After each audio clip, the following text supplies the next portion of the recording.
Hi everyone, my name is Bürki, and welcome back to the Bürki Breakdown. The guys had their 21st match of the season this past Saturday against Real Salt Lake at America First Field in Salt Lake City. The starting 11 for this match was Roman Bürki, Thomas Totland, JGR, Josh Yarrow, Jaziel Orozco, who is a City 2 player that was called up on a short-term loan for this match, Tomas Ostrak, Conrad Vollum, Simon Betcher, Cello, Seti, and Klaus. Salt Lake started out strong right away and earned a corner kick in the 6th minute. Pablo Ruiz kicked it into play, and JGR got ahead to it and headed it out to the corner of the 18-yard box. Salt Lake's Noel Caliscan got on it and fired a shot into the upper corner of the back of the net, putting Salt Lake on top 1-0. Roman jumped to his right to try to save that shot, but unfortunately couldn't quite reach it. Then City created their first good chance in the 9th minute as Seti made a cross pass to Simon Betcher in the box. Simon took a right-footed shot from the center of the box, but it went right to Salt Lake goalkeeper Rafael Cabral. City created another chance in the 21st minute as Cello made a pass to Conrad Vollum. Conrad then passed it to Seti, who received it in the center of the box. Seti took a shot, but Cabral dove to his right and saved it. Then City earned a throw-in near the corner stick in the 22nd minute, and Thomas Totland threw the ball in.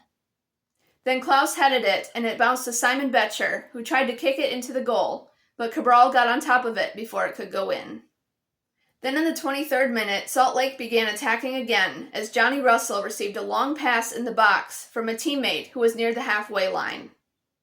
Johnny went one-on-one with Roman, and Roman saved Johnny's shot with his leg. The ball landed in front of another Salt Lake player, who took a shot, but City's defense was able to stop it. Then Johnny Russell got on the ball again and took another shot, but City's defense was able to shut it down again. That was definitely a scary moment to watch because Salt Lake was relentless and would not give up. They took shot after shot before City's defense could finally clear it away. Then Salt Lake had another chance in the 37th minute as Alexandros Katranis received a pass and took a very long shot from halfway up City's defensive end, but Roman was able to get gloves to it and stop it. Salt Lake tried again in the 40th minute as Alexandros Katranis got on the ball deep in City's end and made a cross pass into the box. Diogo Gonçalves brought it down and passed it to Johnny Russell, who launched a rocket shot from the penalty arc toward the goal, but Roman made a huge save by jumping up and tipping it over the crossbar. Then Salt Lake stole the ball from City in the 43rd minute as William Agata took off with it into City's end and passed it to Diogo Gonçalves.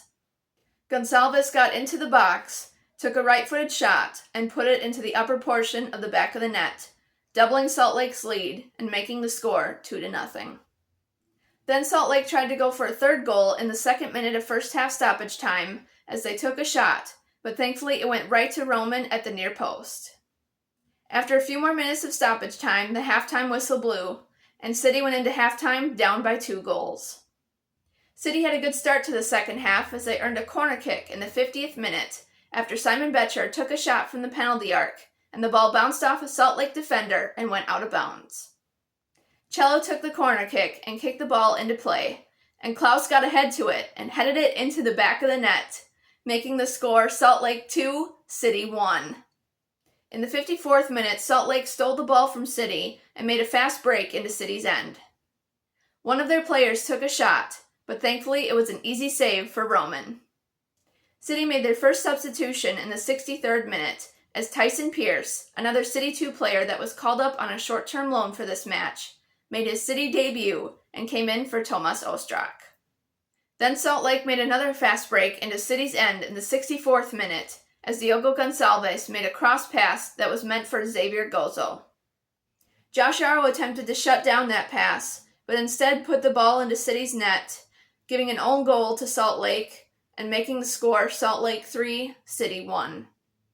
City made 2 more substitutions in the 71st minute, as Joey Zielinski came in for Thomas Totland and Celio Pompeu came in for Seti. Then in the 74th minute, Salt Lake created another chance as one of their players took a shot from inside the box, but Roman came up big to make the save. Then in the 75th minute, City had a big chance as Conrad Vollum made a long pass into the box. Simon Betcher got ahead to the ball and it bounced to the penalty arc. Klaus quickly got on it and took a shot, but Cabral dove to his right and made the save.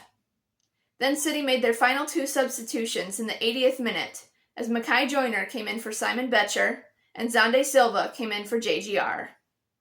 Then in the 81st minute, Cello kicked a corner kick into play and the ball hit and bounced off a Salt Lake defender into the goal, making the score Salt Lake 3, City 2.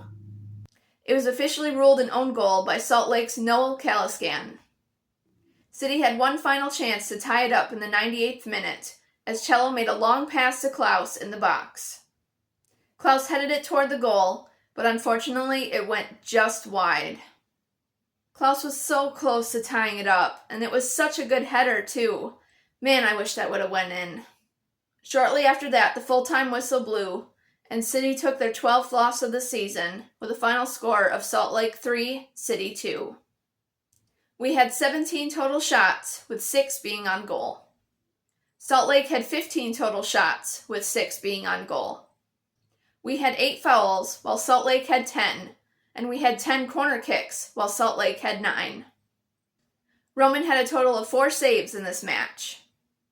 It was difficult to watch City concede so early again in this match, and I felt bad for Josh Yaro having conceded that own goal. City's offense did take quite a few shots though. I just wish more of them could have gone in. I also thought Salt Lake was in control of this match, especially in the first half, but I'm very glad that City was able to salvage a couple points and not get shut out. It was also disappointing to see that header from Klaus go just wide of the goal. Oh, he was so close to tying it up. I thought it was definitely another disappointing loss, but I'm not going to let that dampen my hope and belief that I have in the guys. And I know things will get better. I just know it. Hang in there, guys. Keep your heads up and never, ever give up, no matter what.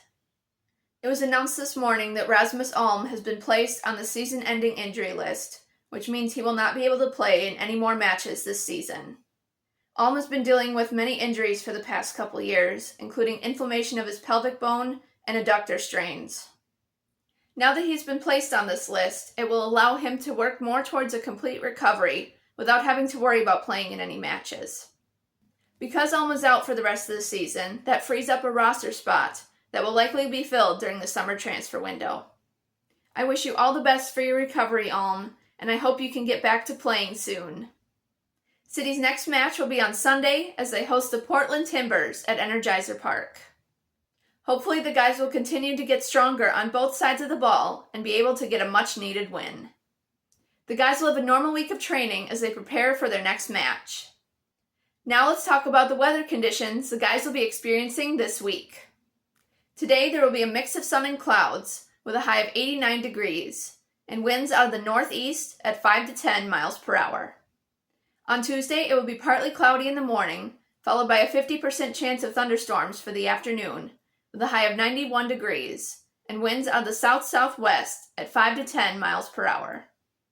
On Wednesday, it will be partly cloudy to cloudy, with a high of 89 degrees, and winds will be light and variable.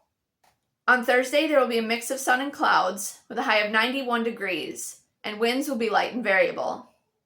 On Friday, there will be 40% chance of showers in the morning, followed by sunny skies for the afternoon, with a high of 91 degrees, and winds out of the south at 5 to 10 miles per hour. On Saturday, it will be partly cloudy, with a high of 88 degrees, and winds out of the west at 5 to 10 miles per hour.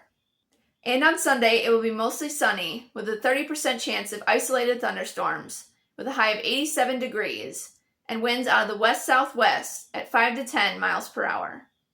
So the guys will be dealing with another hot week, and may have to deal with a thunderstorm or two, but hopefully they continue to make the most of it and keep working hard.